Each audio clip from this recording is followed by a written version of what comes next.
अस्सलाम वालेकुम dear student, my name is Asad Khan. आज हम स्टार्ट करने जा रहे हैं exercise 5.2 chapter 5 class 9। First of all हम डिस्कस करते हैं क्वेश्चन नंबर 1, इसका part number 4x4 plus 81। Basically हमने इसे फैक्टराइज करना है, तो इससे पहले कंप्लीटिंग स्केयर की फॉर्म में लेके आते हैं 2x² का होल स्केयर प्लस 9²। एक्चुअली अगर हमने फार्मूला देखा है तो उसमें होता है a² plus b² plus 2ab, तो उसकी फॉर्म में लेके आए a² plus b² plus 2 into a into b। चूँकि ये हमने खुद से किया है तो उसके लिए जो प्लस किया वो माइनस भी करेंगे, -2 इंटू 2x² इंटू 9। अगर हम फार्मूला ये हमारा कंप्लीट हो रहा है तो 2x² प्लस 9 का होल स्केयर माइनस इसे मल्टीप्लाई करेंगे 2 टू द 4, 4 9 36, x² हो जाएगा। अगेन 36x² हमारे पास 6x का होल स्केयर बन जाएगा। अगेन हमारे पास फार्मूला है a² minus b² is equal to a minus b into a plus b। Formula open करेंगे तो एक दफ़ा प्लस हो जाएगा और एक दफ़ा माइनस हो जाएगा, तो 2x² plus 9 plus 6x, 2x² plus 9 minus 6x। इसे अब हम अरेंज कर लेते हैं 2x² प्लस 6x प्लस 9। इसे अरेंज करेंगे तो 2x² minus 6x plus 9। Part number 4, x4 plus 4x² plus 16।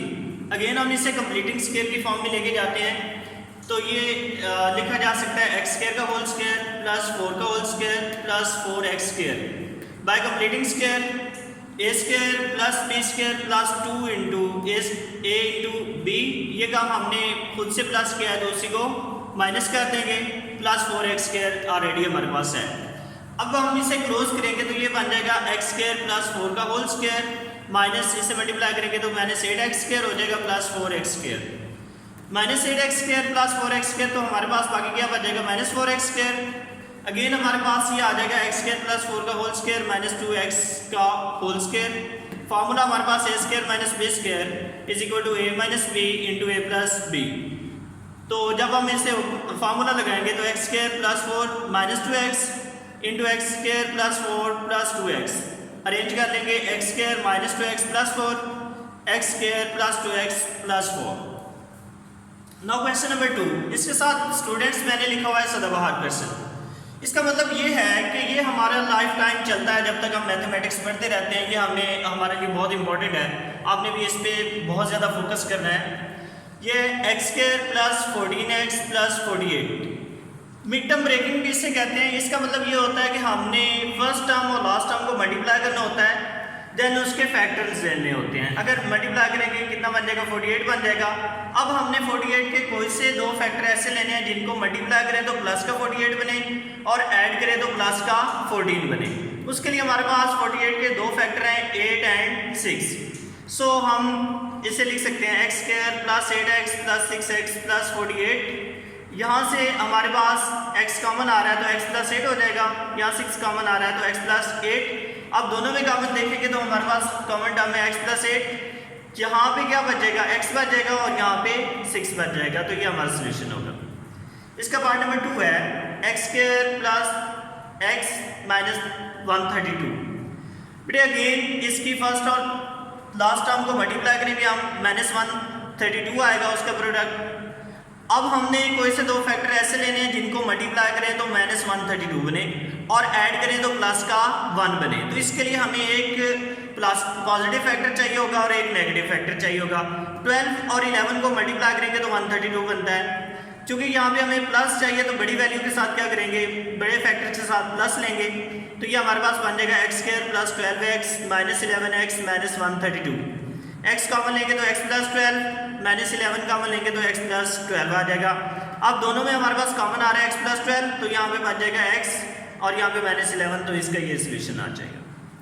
Again बच्चे क्वेश्चन नंबर 3 भी सदाबहार क्वेश्चन है, इससे लिंक करता है 30x² प्लस 7x माइनस 15। इससे अगेन क्या करेंगे, मल्टीप्लाई करेंगे 30 को माइनस 15 से। इसकी रफ वर्किंग सर इधर इसकी रफ वर्किंग है 30 मल्टीप्लाई बाय 15 450 हो जाएगा। अब कोई से दो 450 के ऐसे फैक्टर चाहिए जिनको मल्टीप्लाई करें तो 450 बने और ऐड करें तो प्लस का 7 बने। तो हमारे पास वो दो फैक्टर हैं 25 और 18। चूँकि हमें यहाँ पे पॉजिटिव चाहिए तो बड़ी वैल्यू के साथ क्या करेंगे, प्लस रखेंगे। 30x square plus 25x minus 18x minus 15, यहाँ से 5x कॉमन आ जाएगा तो हमारे पास बच जाएगा 6x, और यहाँ पे 5 कॉमन लेंगे तो 5x कॉमन लेंगे तो बाकी 5 बच जाएगा। -3 कॉमन आ जाएगा इनमें से 6x प्लस 5। अब दोनों में जो कॉमन आ रहा है वो 6x प्लस 5 आ रहा है, तो यहाँ पे 5x बच जाएगा और यहाँ पे -3। इसका part number 6, 3x square minus 38xy minus 13y square. Again बच्चे हम इसे मल्टीप्लाई करेंगे तो ये बन जाएगा -39x स्क्वायर y स्क्वायर। अब हमें क्या चाहिए, -38xy चाहिए, तो उसके लिए हम क्या करेंगे, माइनस का 39 लेंगे और प्लस का 1 लेंगे, तो ये आपके पास आ जाएगा 3x square minus 39xy plus xy minus 13y square. यहाँ से 3x कॉमन आएगा तो x माइनस 13y आ जाएगा, यहाँ से y कॉमन आएगा तो x माइनस 13y आ जाएगा आपके पास। अब बच्चे दोनों में x माइनस 13y कॉमन है, तो x माइनस 13y कॉमन लेंगे तो यहाँ पे क्या बच जाएगा 3x और यहाँ पे प्लस y बच जाएगा। Question number 3, 5x minus 1/x का whole square plus 4 into 5x minus 1/x plus 4। मैंने इसे सब्स्टिट्यूट कर लिया, क्योंकि ये दोनों सिमिलर टर्म पड़ी हुई हैं तो इस वजह से मैंने इसे सब्स्टिट्यूट कर लिया, लेट कर लिया कि this is equal to y। अब जहाँ 5x माइनस 1/x है वहाँ पे मैं क्या पुट कर दूंगा, y पुट कर दूंगा, तो ये आपके पास आ जाएगा y square plus 4y plus 4। तो अगेन इसकी मिडटर्म ब्रेकिंग कर लें तो ये बन जाएगा 4y स्क्वायर हमें चाहिए, तो हम क्या करेंगे, y square plus 2y plus 4, यहाँ से y कॉमन आएगा तो y प्लस 2 प्लस यहाँ से 2 कॉमन आएगा तो हमारे पास y प्लस 2 आ जाएगा। y प्लस 2 दोनों में कॉमन है तो y plus 2 into y plus 2 by putting the value of y। अब यहाँ पे हम y कर लेंगे क्योंकि हमने वो सब्स्टिट्यूट किया हुआ था, तो उसकी जगह वैल्यू पुट करेंगे तो 5x minus 1/x plus 2 into 5x minus 1/x plus 2 आ जाएगा। This is solution.